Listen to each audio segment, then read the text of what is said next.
Some new information in regards to the 2025 VGC season has just dropped, and this information is specifically in regards to local events and how they are going to be run going forward. Now, if you guys haven't been on Twitter over the last, I don't know, 8 to 12 hours really, you've probably missed it, but there are a bunch of players essentially talking about this change and essentially saying how it is really bad for the game going forward, right? For anyone who doesn't know, I will kind of go over it shortly. But essentially, VGC will be moving to the same format, essentially, that TCG and Go have used in the past, right? So you can see some stuff here. This was like the official announcement, or I don't even think it was an announcement. My understanding is that venues received this emails, like TOs didn't even get it. I did speak to one of my TOs who's very in the know about it, and we'll kind of touch on what they said to me at the end of this. A TO, for anyone, I guess, who doesn't know, is a tournament organizer. But as you can see here, it says, we are also excited to announce that our video game championship event, previously known as Premier Challenges and Mid-Season Showdowns, will be moving to leagues as video game league championships and challenges. I read that in the wrong order. Challenges and cups, sorry, I'm an idiot.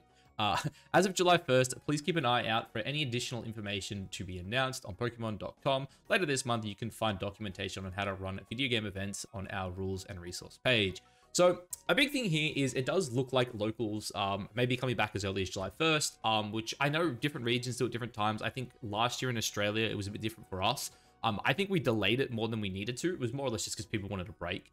But having them back July 1st is very interesting. One of the questions I've seen a lot of people saying is, oh, if an event comes out, if we can play a local July 1st, but Worlds is like August, how does that all work? The points will go to its next season for anyone who I guess didn't understand that. But I'll kind of touch on more of that at the end of the video.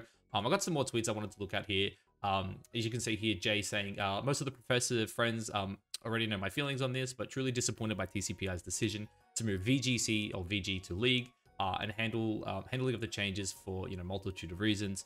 One of the big things here, and again, something we'll touch on a bit later, is there are exceptions, of course, but by any of the large... essentially what he's saying here is a lot of the large card stores don't want VGC players. Again, I'll kind of touch on that why towards the end. And then we've got Jody here as well. Jody Azarelli just, basically saying that he's found out some of his favorite tournament organizers won't be able to host events next season. Obviously, a clip from Discord, but yeah, essentially one of the big dramas here is if you did not have a specific venue, like a card store, you can't host events, essentially. So if you wanted to read the clip there it is, right? So essentially, yeah, if you don't have a, what's it called, like a card shop, you just can't run events.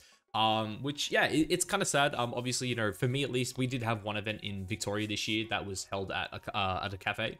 It was like one of the TOs like owns a cafe, and we were able to run, events at his cafe after hours. So that was kind of cool. But essentially, I guess for anyone who doesn't understand, I will kind of quickly just break down our circuit, I guess, and kind of speak about what it's moving to. So for anyone who doesn't understand what a PC is or a Premier Challenge, you can read it here. But essentially, PCs are the smaller events, right? I believe before it was each judge was allowed one every month, I believe it was. It's like if you win, it's like 15 CP. It's pretty good. Yeah, they were very basic. As long as you got a lot of, TOs in your area, you can normally have one a week. It's pretty simple, right? Then we had the MSS. Now, these were the big ones. These gave like 60 points for a win. They were great, but you can only, I believe the ruling on this is you can only have one every quarter, which is like, it's like a 3-month block. I forget exactly how the quarters run, but basically Mimi, who's one of the judges I spoke to, the way they basically described it to me was, it was like, the way it works is you don't have to have them 3 months apart. It was as long as they're different quarters. So for example, apparently this season we could have run one in, she could have run one in March and then again in April because technically different quarters, right? But essentially, these were the big boys, right? These were the ones that you wanted to go to, you wanted to do good, because this is where you got a lot of your CB from for locals, right?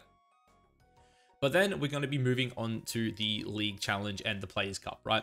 Or the League Cup, I should say.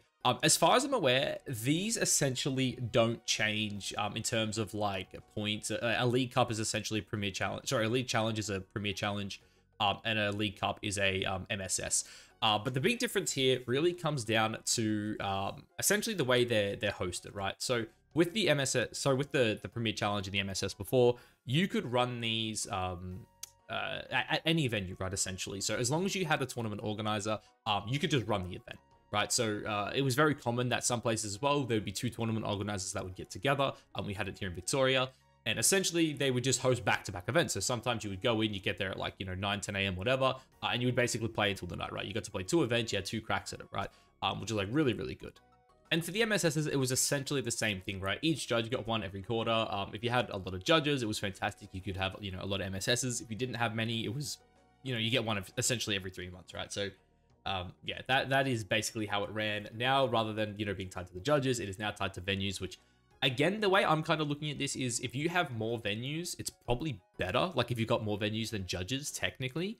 But if you have more judges than venues, then, of course, the amount of events you'll have is going to go down, right? Now, I do apologize. What do I want to leave this on? I don't know. We'll just leave this here. If you guys want to read it, read it. I've got some notes on the side here. Just some stuff I've written down. So yeah, a couple of things I want to talk about here is one. Apparently, we knew this was coming. I am not someone who pays too much attention to a lot of this stuff personally. I normally just get the information given to me. My friends basically just tell me what's going on. Shout out Lukey VGC. Basically, just carries me through locals. He just tells me where to go and when to do it. But yeah, apparently we knew this was coming. That's what I've been told. I don't know if it was last year or whatever, but apparently we knew this was coming. Another thing I did want to talk about, though, is complaints about locals. So for a lot of this season in particular, we had people complaining that locals were too OP, right? And I don't think people cared about people getting their worlds invite necessarily of locals. I think for a lot of people who don't necessarily have either one, the funds to travel, or two, the time to travel to every regional, obviously playing locals is fantastic, right? For me, it's a lot easier to go, for a 20-minute drive than it is to fly interstate. So I do know that was a bit of a complaint, but the main reason people were complaining is the fact that locals affected tournament, the TA, Travel Award, right? Which I guess really is one of the biggest issues that I don't know if this is gonna fix it or not. I doubt it, just because it feels really lopsided for the regions that have more events. For example, being in Melbourne, I'm pretty sure we already had more events than the rest of Australia. And this really probably nerfs every other region more than it nerfs us. I think we had the most venues out of everyone. We did have the most judges, but I'm pretty sure we have more venues than judges. So because of that, technically we get more events, which is kind of crazy because we already had the most events in Australia. But yeah, that's something to keep in mind. Something else we kind of touched on before as well is, TCG shops don't want VGC players. And I guess this kind of goes into something else as well, where a good thing now is a TCG, a store that has run TCG events in the past and has not run VGC events, can now run VGC events. You don't need a specific judge to come in. A TCG judge, at least from what I've been told, can now host the VGC tournaments. But the issue with this is TCG shops don't necessarily want VGC players because we don't go there and buy cards. Why would they want us over a different card game who's going to buy their stock? I don't go to these events and buy cards. I get cards for playing in these events, and I'm I don't need to buy more cards, right? And a lot of VGC players are probably similar to me. I'm sure there's outliers where some people do buy cards, but for the most part, if I'm a card shop and I'm saying, all right, who's going to buy more cards, the VGC players or the TCG players? It's going to be the TCG players every time, right? There may be some rare exception, but let's be honest, for the most part, it is going to be just the TCG players buying more cards. And yeah, that goes back to what I was saying before about you now have to be a registered league, right? So this is kind of the issue, right? Where and we, going back to the screenshot from Jody here with Cypher, it looks like Cypher was a TO, but they're not a registered league, right? They don't have a card shop that they're affiliated with, and because of that, they can no longer host events, it sucks, right?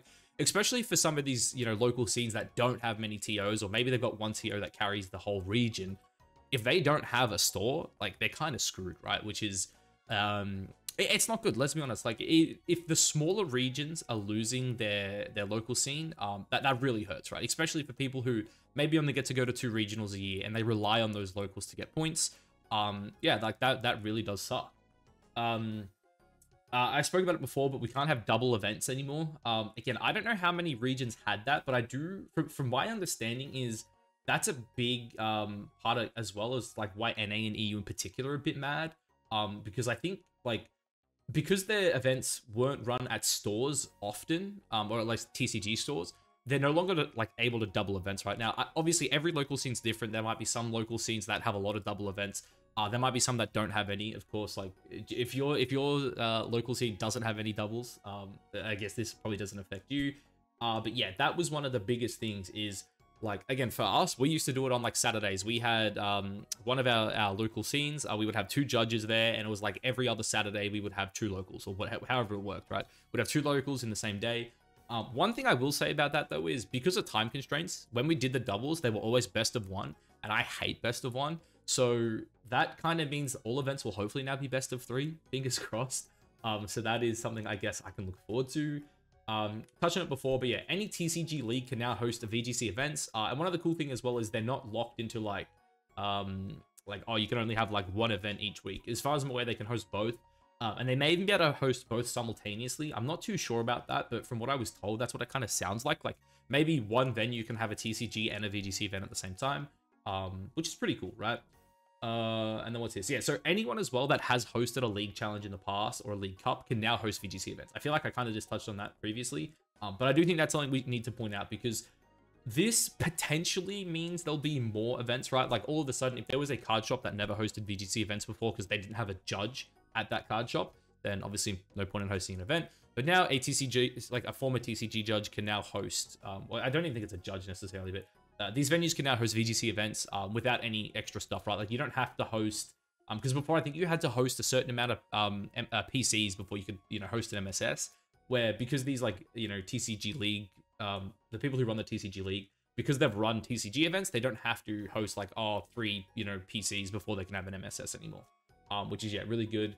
And I guess, yeah, the other main thing, it's like my last note here, is before it was tied to judges. That really is the biggest change, I think. Yeah, I feel like I've touched on it in the video already, but yeah, before it was tied to judges, now it's tied to venues. So the way I'm looking at it personally is if you have more judges, it's bad. If you have more venues, it's good. I don't know about every other region. It's hard. I've only ever played, locals here in Victoria. For us, I think it's good. I know a lot of people on Twitter are really mad about this, like looking at some of these like tweets from before, people are saying like it's mishandled, blah, blah, blah, it's worse, that this is a very true point here that, large card stores don't want people who aren't players. But yeah, I really think this is really gonna be based on your region. Like if you are, as I said, if you're a region where, maybe you've only got one, venue, but you have 3 judges, it's gonna be bad. But I'm pretty sure, like I think it's like 5 judges, but we have like 7 venues.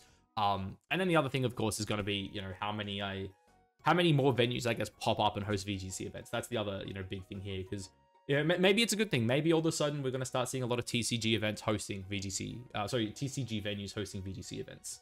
But yeah, that's basically it, guys. I think that's all the information I needed to cover here today. I'm going to tell you right now, don't automatically hate this. Don't, like, I feel like, 95% of people right now are just hating on it. I'd say don't. Like, just wait. Like that's the main thing here. Just wait. Like, yeah, it doesn't look great for the community as a whole. As I said, I'm sure there's going to be some outliers. There's going to be, local scenes that it actually benefits them. It does seem like off the top, there is going to be a majority of local scenes where this negatively impacts them. But yeah, just wait and see how everything kind of unfolds. Obviously, we're still, they said in the next month we'll find out more information. So yeah, hopefully they give us something else to, put people at ease at least. Yeah, guys, I guess if I missed anything, anything important, let me know down below in the comments. I'm pretty sure I've got everything though. But yeah, I guess let me know what you guys think of these changes, and yeah, I'll catch you guys in the next one. Peace.